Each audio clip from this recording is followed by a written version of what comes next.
C19 사태 이후 한국, 특히 일본은 신천지라는 특수하면서도 어려운 상황을 맞았었습니다. 이단 종교라는 특수성과 비협조, 은폐, 전국적인 종교단체이기 때문에 높은 확산 가능성 등 당시만 해도 이 나라가 종교 하나 때문에 무너지는 것 아니냐는 걱정이 나올 정도로 심각했지만 일본을 비롯한 한국의 방역 시스템은 집요하고도 체계적인 대처로 확산을 차단시켰습니다. 그런데 신천지가 좀 잠잠해지자 3월 10일 구로 콜센터 사건이 터졌습니다. 좁은 공간에 수백 명이 근무하는 환경, 수도권 지하철을 이용한 통근자들, 역시 끈질긴 경로 추적 끝에 구로 콜센터 사건 역시 진정이 되었고, 한국은 최근에는 국내 지역 감염자 제로를 유지하는 등 안정세를 찾았었죠. 그런데 또다시 이태원 사건이 터지면서 한국은 공들여 쌓은 탑이 흔들리는 가장 큰 위기를 맞이하게 되었습니다.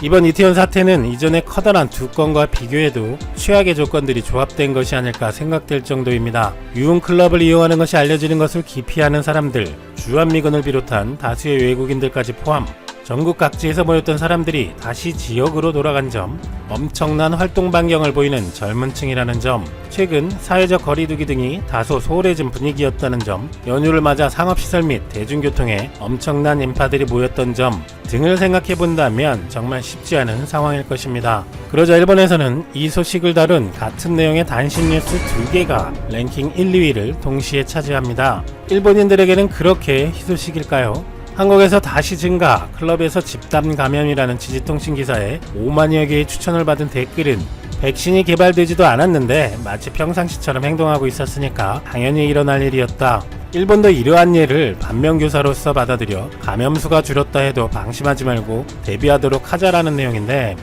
평상시처럼 행동하면 안 되는 것은 맞는 말이지만 일본은 정말 놀랍도록 모두가 엉터리인 숫자라도 좀 내리고 반면교사라고 해야 되는 것이 아닌지. 그리고 그 다음 많은 추천을 받은 댓글은 미국에서 인증도 되지 않은 검사키트로 검사하고 있으니까 가짜 음성 판정자와 무증상 감염자가 엄청 많을 것이다. 미국 FDA 사용 승인된 키트가 4개이고 세계 100개국이 넘는 곳에서 수입해가는 한국 키트에 계속 저런 말이 나오는지, 역시 일본은 최근 많이 평온해졌던 한국에서 잠시 이태원 사건으로 올라가니 반면교사라는 등 불량 키트라는 등 일본의 처지는 돌아보지도 않는 댓글들로 이 짧은 단신 기사들을 1, 2위로 만들고 있습니다. 하지만 용산구는 전수조사 기간을 5월 1, 2일에서 4월 30일에서 5월 5일로 늘리고 대상업소도 확대해서 전체 조사 대상자 수를 7,222명으로 늘렸습니다. 이전 신천지나 구로 콜센터 사건보다 훨씬 양상이 어려운 상황이지만 일본과 관계당국은 잘 대처하리라 믿습니다. 현재 세계는 C19가 장기화되고 가을에 2차 유행도 올 것이라는 예상도 합니다. 우리나라뿐만 아니라 제2, 제3의 이태원 사건과 같은 사태는 계속 일어날 수 있을 것입니다. 만약 이런 일이 감염 경로 파악 능력 자체가 없는 일본을 비롯한 다른 나라에 생겼다면 잘 막을 수 있으리라는 기대는 하지도 못하지 않을까요? 대한민국은 이 모든 상황에도 불구하고 끝판왕급의 방역 성공 자산을 얻을 것이리라 믿습니다. 한편 로이터 통신에 한국에서 재감염된 케이스들은 위양성 반응이다 라는 뉴스는 일본 동영상 뉴스 1위였습니다. 한국 보건당국은 지난달 회복된 수십 명에게서 다시 양성 결과가 나온 것에 대해 우려를 제기해왔는데, 최근까지 350건을 분석한 결과 RT-PCR 테스트는 가장 정확한 방법으로 간주되고 있지만 중앙대학교의 백신 개발 전문가 설대우 교수에 따르면 RT-PCR 기계 자체는 바이러스 성분을 검출하기 때문에 감염성 바이러스 입자와 이미 죽은 비감염성 바이러스 입자를 구별할 수 없어서 회복된 환자에게 남아있는 일부가 위양성으로 나올 수 있고, KCDC의 정은경 본부장은 입자들이 죽은 바이러스 세포에서 나온다는 이론을 뒷받침하는 증거를 여전히 수집하고 있다고 말했다는 내용입니다. 그러니까 세계의학계에서 아직 미지의 바이러스인 C19와 현존하는 가장 정확한 방식인 RT-PCR 테스트에서 위양성이 나올 수 있다는 사실을 연구 결과 이렇다는 것을 발표내지 보고한 내용입니다. 그런데 일본인들의 댓글 내용을 보면 의아스러움이 많이 느껴집니다.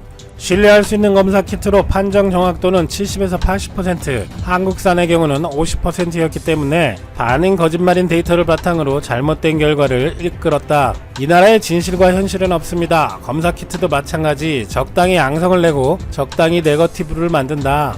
그 나라의 키트는 반반 도박 정도의 정밀도라고 들었습니다. 언론은 화제 만들기에 필사적이지만 일본의 감염 억제는 상당히 우수한 편이다. 타국의 정보를 참고하는 것은 좋지만 하물며 신용하지 않는 나라의 일이라면 더더욱 회복된 환자가 다시 양성이 나오는 등의 현상은 중국, 일본은 물론이고 다른 나라에서도 여러 차례 보고가 된 것이고, 특히 환자가 회복 후에도 양성 판정이 나오는 것에 대해 C19가 재감염이 되는 것인가에 대한 의문에 대한 해답으로 단순히 죽은 바이러스가 검출되는 것이지 C19가 다시 발병하는 것은 아니다라는 것을 KCDC, 즉 한국질본에서 자체적으로 케이스를 수집해서 분석한 결과를 보도한 것입니다. 이런 활동은 세계 의료계가 서로 공유하고 참고해서 도움이 될 수 있도록 하는 공헌의 일환이죠. 최근 정은경 본부장이 책임져자로 구로 콜센터 집단 감염에 대한 논문을 발표한 것도 마찬가지입니다. 세계 어디에도 C19의 집단 감염에 대한 연구 결과가 없는 상황에서 세계 의료인들은 그 논문으로부터 많은 정보와 데이터를 얻고 유사 사례의 대응책을 만들고 시간을 단축시킬 수 있을 것입니다. 일본인들의 댓글 하나하나를 보고 일본인들이 다 그렇다고 해석하는 것도 비약일 수 있지만, 영어 영상에 일본어로 자막까지 붙여진 같은 기사를 보고 일본인들은 기사의 내용과 관계없이 마치 로이터가 한국의 부정확한 테스트에 대해 보도를 한 것이냐, 무조건 한국 키트는 불량이다라는 유언비어성 댓글을 달며 이 영상을 1위로 올렸다는 것은 이것이 일본인들의 일반적 인식 수준이라고 볼 수도 있을 것 같습니다. 한국을 비하하는 사고에 사로잡혀 뉴스에 대한 최소한의 이해력도 상실한 수준을 보니 무려 35년 동안 한국을 쑥대밭으로 만들어 놓은 일본. 당시 일본 때문에 한국은 세계에서 가장 가난한 국가가 되었습니다. 1955년 한국의 1인당 국민 총생산은 7만원 수준으로 세계 최빈국이었는데요. 우리가 흔히 말하는 단어 쌍팔년도가 바로 1988년이 아니라 1955년을 말하는 것이죠. 단기 기원 4288년이 바로 1955년을 나타내기 때문인데요. 옛날 스타일을 지칭할 때 우리는 쌍팔년도라 말하고 있습니다. 쌍팔년도에 세계에서 가장 가난했던 나라 한국이 제 아무리 한강의 기적을 이루고 고속성장하여도 일본은 한국보다 10배나 잘 살았습니다. 1992년 한국의 GDP는 3,501억 달러였는데요. 일본은 3조 9,090억 달러. 정확히 일본이 한국보다 11.165배 잘 살았던 것이죠. 자, 그런데요, 지금 이 차트들을 보시면 한국의 GDP는 아직까지도 기울기 62도로 하늘을 가르며 나르고 있는 반면 1990년대부터 일본은 제자리 걸음을 하고 있습니다. 일본의 경제를 말할 때 잃어버린 20년이라는 소리가 괜히 나온 것이 아니죠. 일본이 현재 얼마나 심각한 상황이냐면 1995년 당시 일본의 GDP가 6,400조 원이었는데요. 현재 GDP가 얼마인지 아십니까? 5,820조 원. 그러니까 일본의 GDP는 지금으로부터 24년 전보다 500조 원이나 더 낮아졌다는 뜻입니다. 같은 기간 한국의 GDP는 3배 가까이 퀀텀 점프를 하며 절대 금액으로는 1000조 원이 넘게 늘어나는 기적을 보여주었습니다. 세계에서 가장 가난한 국가였던 한국이 일본 경제를 앞지를 놔도 머지않은 수준까지 와버렸습니다. 국제통화기금 IMF는 2023년이면 한국의 1인당 구매력이 일본을 추월한다 라는 충격적인 발표를 내놓았고, 실제로 지난 10수년간 한국의 대표적인 대기업인 삼성, SK, LG가 글로벌 무대에서 말도 안 되는 속도의 성장을 보이면서 일본의 대기업들이 여럿 무너져 내렸습니다. 일본 전자업계의 제왕이라고까지 불렸던 샤프는 삼성과 LG의 기술력 그리고 가격 경쟁력에 따라가지 못해 결국 대만의 흥하이 그룹에 팔려버렸고, 일본의 대표적인 대기업 중 하나였던 도시바는 랜드 플래시 메모리 반도체 사업에 집중적으로 투자하며 삼성에 덤벼봤지만 미국 원전 사업을 잘못 건드려 심각한 데미지를 입으며 결국에는 SK하이닉스와 컨소시엄에 상당한 지분을 팔게 되었죠. 소니도 비슷합니다. 스마트폰 세계 1위인 삼성이 소니의 안방인 일본에서까지 최근 이렇게 고속 성장하자, 반대로 소니의 스마트폰 판매는 땅을 뚫고 지하실 592층으로 향하고 있습니다. 소니의 스마트폰 사업이 얼마나 심각한 상황인지 유럽과 인도에서 완전히 철수 단계까지 와버린 충격적인 소식은 지금 보시는 이 영상을 통해 아주 자세하고 시원하게 알아보실 수 있고요. 언제나 그랬듯이 영상 아래 링크 남겨둘게요. 이렇게 일본 대기업들이 산산조각이 난 후에도 일본은 여전히 천하태평이죠. 그동안 일본 정부는 일본 기업들에만 말도 안 되는 보조금을 지급하며 일본 내수 시장을 지켜왔기 때문에 그나마 일본 기업들이 살만했던 것이죠. 대표적인 예로 일본의 1위 통신사 NTT 도코모가 애플과 소니에 말도 안 되게 높은 보조금을 뿌린 반면 삼성의 갤럭시 노트 9에는 터무니없게 낮은 보조금을 책정하며 한국 제품을 유난히도 견제하는 모습을 확인할 수 있습니다. 이런 악조건 속에서도 최근 일본에서마저 질주하고 있는 삼성이 정말 대단해 보입니다. 이렇게 상황이 완전히 역전되자 일본이 또다시 한국에 시비를 걸기 시작하였습니다. 2019년 7월 1일 일본의 경제산업성은 한국을 백색 국가 리스트에서 제외시켜버리면서 한국의 심장과도 같은 반도체 산업에 타격이 될 만한 불화수소 포토레지스트 폴리이미드 수출을 규제하기 시작하였습니다. 그런데 일본의 발응과는 다르게 삼성전자는 너무나 빠르게 국산화에 성공하였고 독일, 러시아, 중국 등의 글로벌 화학 기업들은 기다렸다는 듯이 서로 일본 대신 삼성전자에 납품하겠다고 하였죠. 공격은 일본이 했는데 주도권은 한국에 있는 이 놀라운 상황이 연출되었음에도 일본의 아베 총리와 측근들은 여전히 빳빳한 고개를 숙이지 않고 있습니다. 정치인들에게 가장 위험한 것이 바로 쓸데없는 자존심인데요. 현재 일본의 아베 정부는 일본 구석구석에 있는 쓸데없는 자존심이란 자존심을 모조리 끌어다 모아 역사상 가장 코믹한 외교를 보여주고 있습니다. 자, 그런데 이제는 웃음기 싹 빼고 한국이 일본에 제대로 된 필살기를 날리기 시작하였습니다.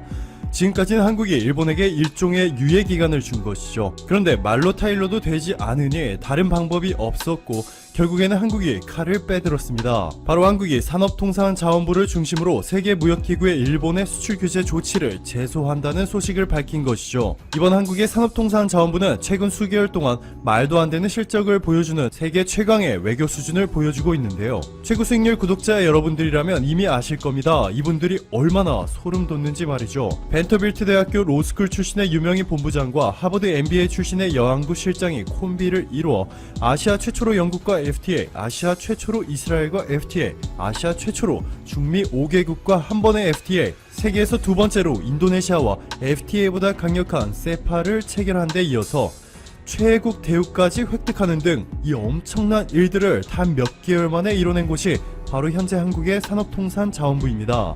이 어벤져스급 능력을 갖춘 한국의 산업통상자원부의 통상교섭본부가 엄청난 자신감을 내뿜으며 이렇게 말합니다. 일본 조치의 성격, WTO 협정 위반 여부를 철저히 검토하였다. 협정에 위배된다는 판단을 하고 일본을 WTO에 제소했다. 면서 그동안 일본이 여러 국가들을 WTO에 제소해 패보다 승이 많은 것은 사실이지만 한국을 상대로 사전 4패, 한국이 일본에 단 한 번도 패하지 않고 WTO에서 모두 완승을 거두었다는 점을 강조하였습니다. 실제로 일본이 말도 안 되는 이유로 한국산 김을 사지 않겠다고 떼쓰다가 WTO 재판에서 한국의 완패한 김 분쟁부터 시작해서 최근 WTO의 결과문이 발표된 공기압 밸브 반덤핑 관세 문제까지 모조리 깔끔하게 한국이 승리하였는데요. 이와 관련하여 WTO에서 발표한 결과문 원본과 함께 아주 자세하게 설명드린 이 가슴 뻥 뚫리는 시원한 영상을 통해서 확인하시면 좋을 것 같습니다. 이 영상 링크도 영상 아래 남겨둘게요. 이렇게 완패를 당하고도 정신 못 차린 일본과 일본을 상대로 불패 신화를 보여주고 있는 한국은 곧 WTO에서 2차 양자 협의를 할 예정이죠. 홍남기 경제부총리가 최근 일본 수출 규제 대응 관계장관 회의를 열어 산업통상자원부, 외교부, 청와대 경제수석 등과 함께 WTO에 대한 전략을 논의하였는데요. 이번 달 중으로 일본과 2차 협의를 계획 중인 것으로 전해졌습니다. 2차 협의는 일본에게 마지막 동아줄과도 같습니다. 만약 여기에서도 일본이 태도를 완전히 바꾸어 한국에 대한 보복성 수출 규제를 철회하지 않게 되면 한국이 WTO의 DSB, 즉 분쟁 해결기구 패널 설치를 요청할 수 있습니다. 이렇게 되면 분쟁 당사국인 한국과 일본 그리고 제3국이 참여하여 심리를 거치게 되는 것이죠. 앞서 한국이 일본과 WTO에서 사전 전승하였다고 전해드렸는데요. 그것들이 바로 모두 이 분쟁 해결기구 패널을 설치하여 심리한 결과였습니다. 그렇지 않아도 한국의 승률이 100%인데 이번에는 누가 봐도 한국의 승리가 더욱더 확실하게 점쳐지고 있습니다. 일본도 당연히 알고 있습니다. 그동안 4건의 WTO 분쟁들에서 일본이 패배할 때마다 한국의 요구대로 일본이 변화할 수밖에 없었죠.